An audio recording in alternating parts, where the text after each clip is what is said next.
अस्सलाम वालेकुम दोस्तों, उम्मीद है आप सब लोग खैरियत से होंगे। हम में से अक्सर लोग सोचते हैं कि हम अपने कैरियर को लेके आगे किस तरह से बढ़ें और किस तरह से कोई ऐसी चीज़ सीखें जिसको जल्द से जल्द सीख के हम ज़्यादा से ज़्यादा पैसा कमा सकें।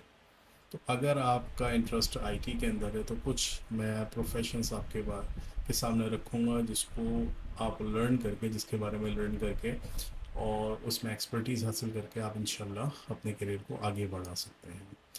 तो अगर आप किसी भी सॉफ्टवेयर रिलेटेड इंडस्ट्री के अंदर जाएं तो वहाँ पर आपको काफ़ी सारे रोल्स मिलते हैं, जिसके अंदर सबसे बड़ा रोल जो होता है वो सॉफ्टवेयर डेवलपर का होता है। सॉफ्टवेयर डेवलपमेंट जो है एक कोर स्पेशलिटी है सॉफ्टवेयर इंडस्ट्री के लोगों की, क्योंकि सॉफ्टवेयर अगर आप डेवलप करोगे तो ही फिर आईटी इंडस्ट्री के अंदर ऑटोमेशन या आप दूसरे लोगों का प्रॉब्लम्स को सॉल्व कर सकोगे। तो सॉफ्टवेयर डेवलपमेंट जो होती है वो एक कोर कह लें आप कि स्पेशलिटी होती है लोगों की। और उसके अंदर जो होता है कई सारी मतलब चीज़ें आती हैं, जिसके अंदर फ्रंट एंड डेवलपमेंट होती है, बैक एंड डेवलपमेंट होती है, मोबाइल डेवलपमेंट होती है, डेस्कटॉप डेवलपमेंट होती है। आजकल जो सबसे ज़्यादा पॉपुलर है वो है वेब डेवलपमेंट। वेब डेवलपमेंट में भी काफ़ी सारी वैरायटी है, जिसके अंदर आप फ्रंट एंड डेवलपमेंट होती है, बैक एंड डेवलपमेंट होती है। अच्छा, बैक एंड डेवलपमेंट जो होती है उसमें बज़ाहिर तो वो मतलब काफ़ी सिंपल होती है, लेकिन ज़्यादातर लॉजिक्स जो होती हैं वो बैक एंड डेवलपमेंट में ही चल रही होती हैं। फ्रंट एंड डेवलपमेंट वो होती है जिसके अंदर आप अपने मतलब कस्टमर को कोई भी चीज़ विजुलाइज करते हैं, दिखाते हैं। तो आजकल जो पॉपुलर लैंग्वेजेस हैं बैक एंड की वो डॉट नेट है, वो पाइथन है, पीएचपी लारावेल है। और फ्रंट एंड की जो पॉपुलर लैंग्वेजेस आजकल जो चल रही हैं वो हैं रिएक्ट जेएस, और इसके अलावा व्यू जेएस है, और जावास्क्रिप्ट का कोई भी इंटरेक्टिव फ्रेमवर्क है। अच्छा, इसके साथ साथ एक और फ्रंट एंड की जॉब या कैरियर होता है जो कि लोग करते हैं, एडोप्ट, जिसके अंदर है फाइनलाइजेशन ऑफ आपका फ्रंट व्यू, जिसमें आप H T M L C S S JavaScript को आप एडोप्ट करते हैं using some H T M L framework. तो देखें, ये जो फ्रेमवर्क होता है ना, ये फ्रेमवर्क आप सीख के एच टी एम एल के पेजेस को रिस्पॉन्सिव बना सकते हैं, उनको W3C वैलिडेट कर सकते हैं। ये एक बहुत अच्छी जॉब है, एसेंशियल जॉब है, लेकिन नॉर्मली इसमें इतनी ज़्यादा पे मिलती नहीं है। तो आई वुड सजेस्ट अगर आप फ्रंट एंड डेवलपमेंट करना चाहते हो तो आप फ्रंट एंड में रिएक्ट जेएस या जावास्क्रिप्ट का कोई फ्रेमवर्क को चूज़ करो, एपीआई इंटीग्रेशन वगैरह करो, और प्रोग्रेसिव वेब ऐप या पीडब्ल्यूएस बनाना सीखो। तो उसकी पेज जो है बहुत ज़्यादा लोग देने के लिए तैयार हैं, और वो जो है मतलब बहुत हाईली इन डिमांड है। अच्छा, बैक एंड के अंदर जो है मैंने आपको जैसे बताया कि डॉट नेट है, पीएचपी लारावेल है, पाइथन भी अब आ रही है, और जावा तो मतलब बहुत अरसे से है। तो आप इन लैंग्वेजेस को सीख कर अपना career as a front end या बैक एंड डेवलपर या दोनों सीख कर as a full stack developer develop कर सकते हो। अच्छा, फिर बात करते हैं मोबाइल डेवलपमेंट की। देखिए, मोबाइल डेवलपमेंट को अक्सर लोग जो है इग्नोर कर देते हैं। आपको पता है कि ज़्यादातर लोग मोबाइल यूज़ करते हैं, और मोबाइल यूज़ करने का मतलब ये है कि उनके पास जो है रीच बहुत ज़्यादा लोगों की होती है। बहुत सारी कंपनीज़ हैं जो कि बहुत अच्छे अच्छे मोबाइल डेवलपर्स को अप्रोच करने की कोशिश कर रही हैं, और उनको कन्विंस कर रही हैं, उनको बहुत हाईली पे कर रही हैं। तो इसीलिए अगर आप मोबाइल डेवलपमेंट की तरफ आते हो तो मतलब there is a strong chance कि आप जो है बहुत अच्छी जॉब को एक्वायर कर सकते हो। अब मोबाइल डेवलपमेंट पहले की तरह बहुत ज़्यादा मुश्किल नहीं रही है। बहुत सारे प्रोग्रामिंग लैंग्वेजेस या फ्रेमवर्क्स आ चुके हैं जिनको आप अडॉप्ट करके बहुत मतलब जल्दी 1 डेढ़ साल के अंदर ही बहुत अच्छे डेवलपमेंट कर सकते हो। तो उसमें जो सर फहरिस्त जो लैंग्वेज है हाइब्रिड प्रोग्रामिंग लैंग्वेज की, वो फ्लटर है। फ्लटर गूगल की तरफ से इन्वेंट हुई थी, और ये एक ऐसी लैंग्वेज है जिसके अंदर ना सिर्फ आप एंड्रॉयड आईओएस की एप्लीकेशन बना सकते हो, बल्कि आप डेस्कटॉप की और विंडोज़ और मैक ओएस बेस्ड लैंग्वेजेस भी सॉफ्टवेयर भी बना सकते हो। तो देखें, अब एक ही लैंग्वेज से आपने हर तरह के सॉफ्टवेयर बनाने सीख लिए, तो जो है ये दूसरी जो लैंग्वेजेस हैं उनकी जो है पॉसिबिलिटी भी कम हो गई है। और चूंकि ये बैक्ड होती है गूगल की तरफ से, तो इसका मतलब आपको हर तरह की लाइब्रेरीज मिल जाएंगी, हर तरह का सॉफ्टवेयर आप बना सकते हो उससे। तो मतलब अगर आप फ्लटर सीखते हो तो मोबाइल डेवलपमेंट के अंदर एक स्ट्रॉन्ग मतलब पोजीशन बना लेते हो आप एज अ मोबाइल डेवलपर। ठीक है। इसके अलावा जो है गूगल ने एक और टेक्नोलॉजी इंट्रोड्यूस कराई है के एम एम के नाम से। के एम एम बेसिकली एक हाइब्रिड टेक्नोलॉजी है सिमिलर टू फ्लटर, जो कि सॉफ्टवेयर मोबाइल डेवलपमेंट के काम आती है। तो के एम एम भी जो है एंड्रॉयड आईओएस दोनों सॉफ्टवेयर बनाने के काम आती है। अब आप उसको भी अडॉप्ट कर सकते हैं, लेकिन ये चूँकि एक रिलेटिवली न्यू टेक्नोलॉजी है तो इसमें हो सकता है कि थोड़ा सा टाइम लगे अभी आने में, लेकिन लोग इसको मतलब एक्टिवली अडॉप्ट कर रहे हैं। गिटहब पे इसकी काफ़ी सारी रिपोजिटरीज अवेलेबल हैं, और मतलब बहुत सारे लोग इसको और बहुत सारी कंपनीज इसको मतलब एक्वायर कर रही हैं लोगों को जिनके पास इनकी एक्सपर्टीज़ है। और इसके अलावा जो है हमारी एंड्रॉयड की कोटलिन प्रोग्रामिंग लैंग्वेज है, जो कि नेटिव एंड्रॉयड ऐप डेवलप करती है। आप उसको भी अडॉप्ट कर सकते हो, उसको भी सीख सकते हो। और आईओएस के अंदर स्विफ्ट लैंग्वेज है प्रोग्रामिंग लैंग्वेज, जो कि एप्पल सपोर्ट करता है। तो आप उसको सीख के आईओएस की एप्लीकेशन भी बना सकते हो। अच्छा, मज़े की बात यह है कि अगर आप एक आईओएस डेवलपर बनते हो स्विफ्ट के, तो उसकी जो है पे ज़्यादा होती है, और एंड्रॉयड की थोड़ी सी कम होती है, क्योंकि आईओएस के ऊपर हर कोई नहीं डेवलपमेंट कर सकता, उसके लिए मैक ओएस चाहिए होता है। और जो मतलब ये कह लें आप, जो प्रीमियम क्लास ऑफ यूज़र्स है वो आईफोन वगैरह यूज़ करते हैं, तो उनकी जो एप्लीकेशन होती है उनकी डिमांड जो है थोड़ी सी ज़्यादा होती है, उनकी सब्सक्रिप्शंस वगैरह जो होती हैं उनके पैसे ज़्यादा होते हैं। तो आई वुड सजेस्ट कि आप एज अ आईओएस डेवलपर अपने आप को मतलब अपने कैरियर को बिल्ड करो। अच्छा, और इसके अलावा और भी काफ़ी सारे मतलब कैरियर्स हैं जो कि हमें मतलब जो हम अडॉप्ट कर सकते हैं। इसके अंदर एक और बहुत ही अच्छा कैरियर है जिसको हम डेवऑप्स के नाम से जानते हैं। डेवऑप्स जो होता है बेसिकली वो आपके कोड को और आपके इंफ्रास्ट्रक्चर को कनेक्ट करता है। जो भी कोडिंग आप कर रहे होते हो जो अपने सॉफ्टवेयर के अंदर, वो सॉफ्टवेयर जो है आपके इंफ्रास्ट्रक्चर पर किस तरह से डिप्लॉय हो जाए, तो वो चीज़ जो है डेवऑप्स उस चीज़ का ज़िम्मेदार होता है। वो सारे सर्वर्स, डेटाबेस, सिक्योरिटी और उनका बैकअप्स और जो भी सर्वर रिलेटेड चीज़ें होती हैं एप्लीकेशन को, उनको मैनेज करता है through automated process called CI/CD pipeline. तो आजकल चूँकि सारे सर्वर्स जो हैं वो इधर जा रहे हैं, क्लाउड पे जा रहे हैं, जैसे AWS है, एज़्योर है। तो अगर आप वो एज़्योर और या जो है AWS का एक डेवऑप्स का सर्टिफिकेशन कर लेते हो, तो आई इंश्योर यू कि विद इन 3 मंथ्स आपकी एक बहुत बहुत अच्छी जॉब लग सकती है। क्योंकि डेवऑप्स जो हैं वो अभी नंबर्स में कम हैं, अच्छे डेवऑप्स की बहुत बहुत ज़्यादा डिमांड है। बहुत सारी मल्टीनेशनल कंपनीज जो हैं, MNCs जो हैं, वो उनको अडॉप्ट करने की कोशिश कर रही हैं, उनको अपने फ्रेमवर्क में लाने की कोशिश कर रही हैं, लेकिन अच्छे डेवऑप डेवलपर्स मिल नहीं पा रहे हैं। तो आई वुड सजेस्ट कि अगर आपका डेवऑप्स में इंटरेस्ट है तो आप डेवऑप्स की कोई सर्टिफिकेशन करो, जो कि हाईली इन डिमांड है। आप लिंक्डइन पे या दूसरी जॉब साइट पे रिक्वायरमेंट्स देख सकते हो डेवऑप्स की, और फिर उसको अडॉप्ट कर सकते हो। इसके साथ साथ लिनक्स ऑपरेटिंग सिस्टम को आप सीखो, उसकी कमांड्स वगैरह सीखो। यूट्यूब पे बेतहाशा वीडियोस भरी पड़ी हैं, तो आप उनको देखो और उन चीज़ों को लर्न करने की कोशिश करो। गिटहब पे डेवऑप्स की बहुत सारी टेम्पलेट्स, बहुत सारे मतलब प्रोजेक्ट्स पड़े हैं, आप उनको अडॉप्ट करो। उनके जो सारे CI/CD पाइपलाइन के अंदर जो जो टूल्स हैं उनको आप सीखो, जैसे ग्रिफाना है, प्रीमिथियस है, और दूसरे जो है मतलब ऑटोमेशन के टूल हैं डेवऑप्स के, आप उनको सीखो। तो मैं आपको बता रहा हूँ क्योंकि मतलब जो जितनी भी इंटरप्राइज हैं उसमें डेवऑप्स जो है एक एसेंशियल पार्ट है उसकी टीम का। तो आप इसको लर्न करो, इंशाल्लाह आपको बहुत बहुत अच्छी जॉब मिल जाएगी। अगर पाकिस्तान में नहीं तो पाकिस्तान से बाहर तो डेफिनेटली आपको मिल जाएगी। तो डेवऑप की सर्टिफिकेशन करके आप कहीं भी बड़ी मल्टीनेशनल कंपनी में अप्लाई कर सकते हो, और there is a strong chance that you will get a reply. अच्छा, उसके बाद आते हैं क्वालिटी एश्योरेंस इंजीनियर के बारे में। देखिए, क्वालिटी एश्योरेंस इंजीनियर जो है ना, वो एक ऐसा मतलब इंजीनियर होता है जो कि सॉफ्टवेयर को टेस्ट करता है। हम लोग जो है सॉफ्टवेयर डेवलपमेंट के बारे में तो बहुत जानते हैं, लेकिन क्वालिटी एश्योरेंस के बारे में ज़्यादा नहीं जानते। लेकिन जब भी कोई भी इंटरप्राइज लेवल की एप्लीकेशन होती है, तो वो मतलब वो जो कंपनी जो है वो इस बात को इंश्योर करना करना चाहती है कि जो फीचर उन्होंने मतलब रिक्वायर किए हैं वो सही से फंक्शन करें एज़ पर दियर एक्सपेक्टेशन। तो ये काम जो है वो इंश्योर करता है आपका Daewoo sorry quality assurance engineer.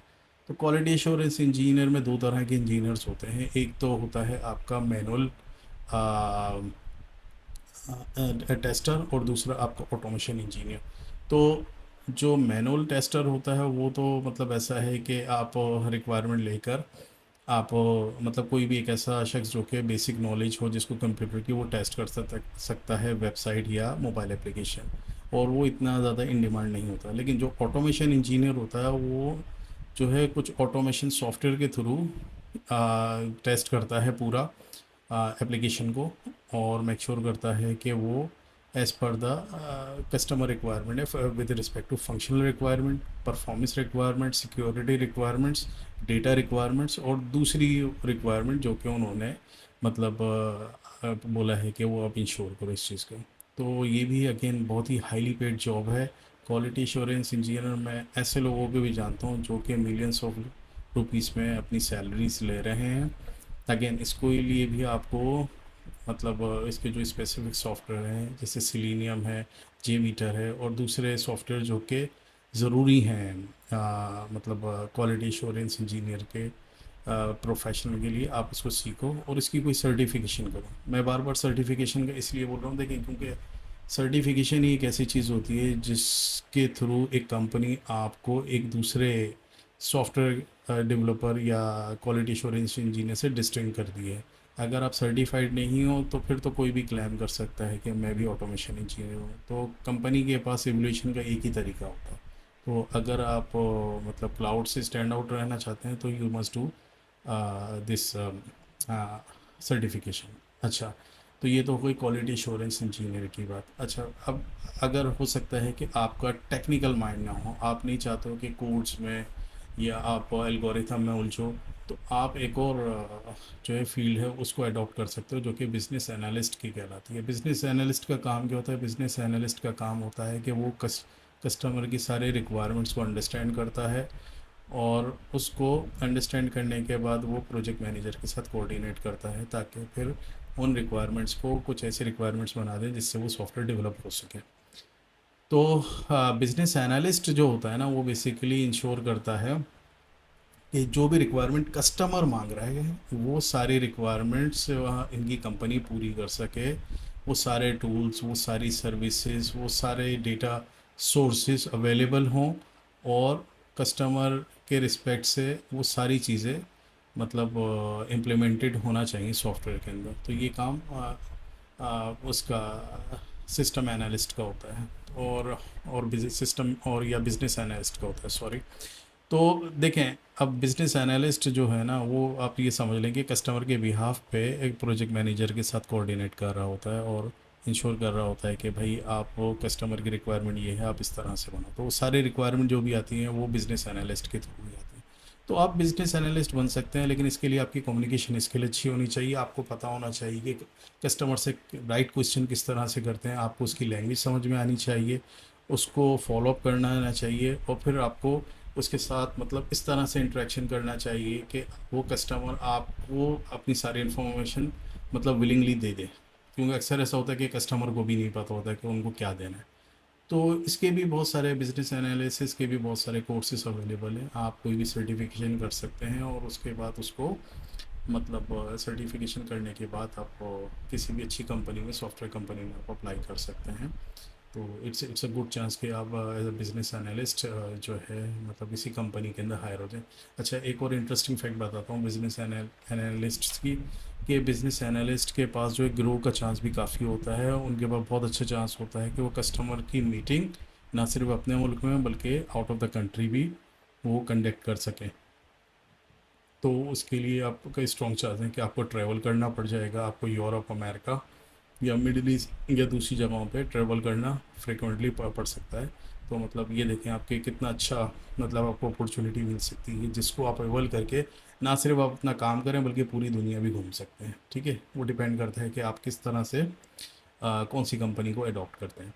अच्छा, फिर उसके बाद जो है इंटरप्राइज कंपनी के अंदर और भी रोल्स होते हैं, जिसके अंदर एक प्री सेल्स एजेंट्स का रोल होता है, या प्री सेल पर्सोनल होते हैं, जिसके अंदर क्या होता है, जो भी प्रोडक्ट अवेलेबल होती है आपकी कंपनी के अंदर, उसका डेमोस्ट्रेशन करते हैं वो कस्टमर के साथ, ताकि वो कस्टमर को कन्विंस कर सकें और उसको जो है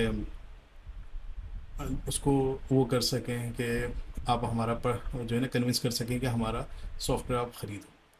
तो ये एक ऐसी चीज़ है जो कि मतलब काइंड ऑफ सेल्स की तरह है। तो अगर आप प्री सेल एजेंट बनना चाहते हो तो आपको कस्टमर आपको जो आपकी प्रोडक्ट है उसकी बहुत अच्छी नॉलेज होनी चाहिए, उसके सारे फीचर्स का पता होना चाहिए, और आपको मतलब आपकी इंटेलिजेंस ऐसी होनी चाहिए कि कोई भी कस्टमर आपसे कैसा भी क्वेश्चन करे आप उस क्वेश्चन को आंसर कर सको, ताकि कस्टमर कन्विंस हो सके उस प्रोडक्ट को ख़रीदने में या उसकी सब्सक्रिप्शन लेने में। तो ये भी एक अच्छी चीज़ है जिसपे ना सिर्फ आप अपनी सैलरी मतलब आपको मिलती है, बल्कि आपको कमीशन भी बड़ा अच्छा मिलता है। और अगर आप इंटरप्राइज सॉफ्टवेयर सेल कर रहे हैं, जैसे ओरेकल का कोई सॉफ्टवेयर यूज़ सेल कर रहे हैं, सेल्स फोर्स का कोई सॉफ्टवेयर सेल कर रहे हैं, तो उसका कमीशन भी आपकी सैलरी से भी ज़्यादा हो सकता है। तो देखें, मतलब ये भी एक बहुत अच्छा, जिसको कहते हैं ना, एक बहुत अच्छा आपके पास अपॉर्चुनिटी है कि आप प्री सेल एजेंट बन जाए। लेकिन अगेन आपको कस्टमर डीलिंग बहुत अच्छी आनी चाहिए, इसके अंदर आपकी कम्युनिकेशन स्किल बहुत अच्छी आनी चाहिए, आपको पता होना चाहिए कि अपने आप को ऑर्गेनाइज किस तरह से करें, कस्टमर